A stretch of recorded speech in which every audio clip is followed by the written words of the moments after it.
speculus here. One of the things that I like to do with horses is to kind of keep an eye on cleaning them up a little bit. So we'll start at this end first because this is the more pleasant end. So what I do is I'll just get like a bit of warm water, and I usually use a sponge, to be honest with you, but I can't find a clean sponge tonight, so I'm going to use a J-cloth. It's the same, same idea.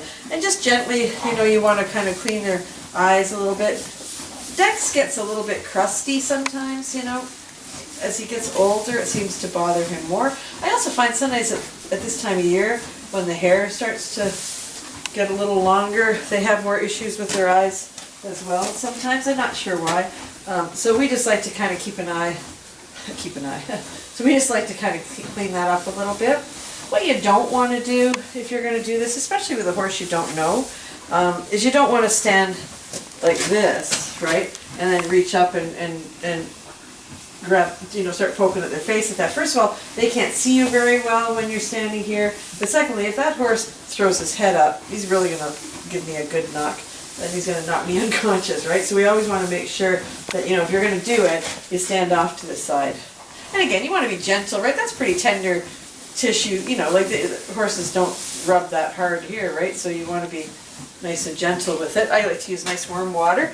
The other thing I like to do is clean their nostrils a little bit, so it's kind of like for horses, if they're out in a dusty area or whatever, they end up having kind of a dirty nose.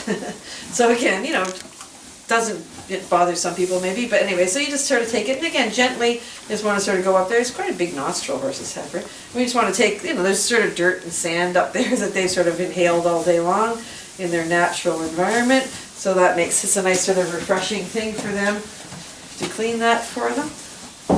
And once a horse gets used to it, they don't object to this, right? It's kind of pleasant for them, right? It's a little itchy up there sometimes, so it feels good for them. Finally, at this end of the horse, there's one more thing I might clean. Again, depending on the horse. Sometimes you'll have, you can kind of clean the corners of their lips as well, right? Especially if they've been ridden, sometimes, they'll have a little bit of, maybe they've had a little bit of saliva there, so I will take the cloth and I'll just clean the corner of the lips a little bit, like that. So it's all set at this end. Now we have to go to the other end that maybe people find not quite as pleasant. I always remind people though, if you're going to use a sponge or any kind of cloth, to make sure you change cloths if you're doing the back end and then you're coming up to the front end, right?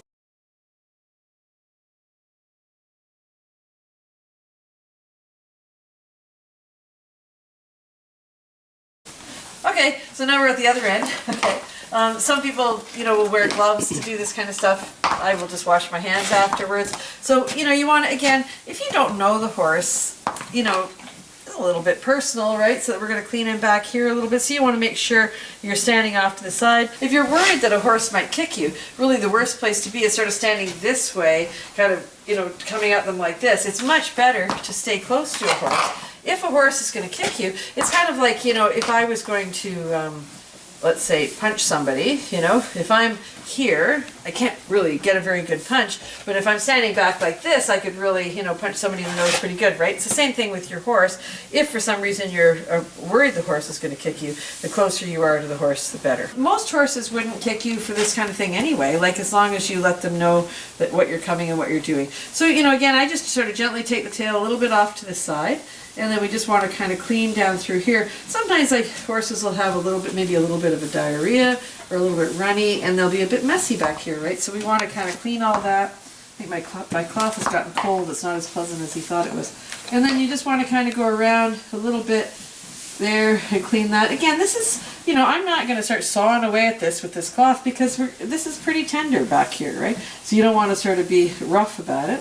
And then also you can clean, I'll try to show you.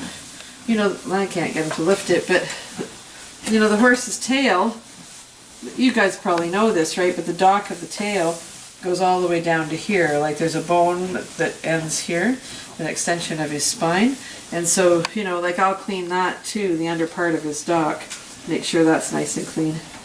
Yeah, so that's, again, you know, some people think that's kind of weird to do, but it's an awfully nice thing for a horse. He can't get at that himself. It gets a little bit itchy sometimes, right? So if you can clean that for them, they're quite appreciative of that. It's kind of a nice thing to do for horses that, you know, to kind of freshen them up when it's not as easy to give them a bath at this time of year. Anyway, so if you're watching this anywhere besides at our blog, which is at ismyhorsehappy.com, go on over there, scroll down, leave us a message, let me know if there's anything that you do for your horse, especially in the winter time, that maybe keeps them a little bit fresher. And in the meantime, we'll see you next week, and remember to thank your horse. Thanks.